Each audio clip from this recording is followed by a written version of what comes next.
आपके बचपन का वो एक क्षण जो आज भी आपको दिशा देता है?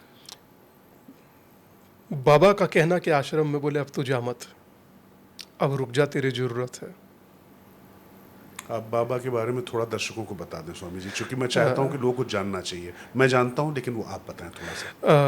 अब मैं बात कर रहा हूँ अपने पूज्य गुरुदेव स्वामी ब्रह्मानंद सरस्वती की, जो जुडिशरी से ताल्लुक़ रखते थे और राम मंदिर आंदोलन के टॉप 3 योद्धाओं में से भी एक रहे।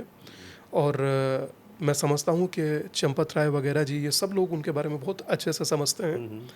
और उन्हीं से प्रेरणा मिली, क्योंकि मेरे गुरु भी वही थे और मैं 10-11 साल की उम्र में, 8 साल की उम्र में उन्हीं के पास गया। एक कीर्ति भूषण व्यक्ति थे, कीर्ति भूषण जी, वो मुझे लेकर गए। मैंने उनसे, वो मुझे रोज़ देखते थे कि काली नदी पर जाकर के रोज़ आप जप करते रहते हैं, क्या चाहते हैं आप? उन्होंने हमसे पूछा, मुजफ्फरनगर की बात है। मुजफ्फरनगर की। उन्होंने हमसे पूछा, क्या चाहते हैं आप स्वामी जी, महाराज जी क्या चाहते हैं? तो हमने कहा कि हमारी इच्छा है कि मैं कुछ करना चाहता हूँ समाज के लिए, मैं कुछ करना चाहता हूँ स्वयं के लिए। स्वयं के लिए मैं अपनी साधना के माध्यम से क्या कर सकता हूँ, मैं ये सोच रहा हूँ। तो जैसे उनसे कहा कि समाज के लिए, उनको शब्द उनको स्ट्राइक किया, वो क्लिक कर गया शब्द। तो बोले मुझे लगता है कि आपको मेरे साथ चलना चाहिए। इस विचार को, इस संकल्प की पूर्ति के लिए आपके पास एक ही व्यक्ति है जिसको गड्ढे वाला बाबा दुनिया कहती है, आप मेरे साथ चलिए। वो हमें अपनी कार में बिठाए और देवबंद शमशान में लेकर पहुँचे और वहाँ मैं पहली मर्तबा गुरुदेव से मिला। जब पहली मर्तबा गुरुदेव से मिले तो देखकर मन प्रसन्न हुआ।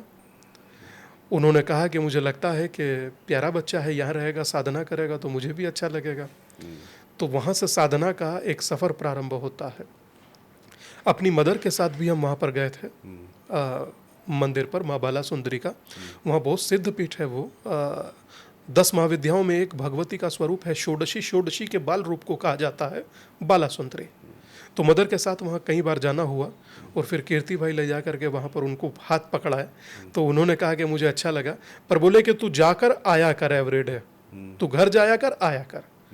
तो हम एवरीडे जाते थे, आते थे। फिर एक समय उन्होंने कहा कि मुझे लगता है कि अम्मा को बोलना कि अब तेरा यहाँ रहना ज़रूरी है, बीच बीच में चले जाना, मगर अब ज़्यादा समय मुझे दो। आप इकलौते थे परिवार में? हाँ, 2 सिस्टर और एक हम थे। और माता जी ने? गुरु जी की बात कोई नहीं टालते थे। अगर वो कह रहे हैं तो जरूर कोई ना कोई कारण होगा, उनका कहना कोई कारण होगा। हमने ऐसा व्यक्ति अपने जीवन में नहीं देखा। वो व्यक्ति कम, व्यक्तित्व तो अधिक थे। वो विचार व्यक्ति थे, ऐसे विचार जो आज भी हमारे, अगर जो वाणी से कुछ स्फुटित हो रहा है तो उसके पीछे उन्हीं की कृपा है। तो उन्होंने कहा कि मुझे लगता है कि अब तुझे यहाँ रहना चाहिए, साधना करनी चाहिए।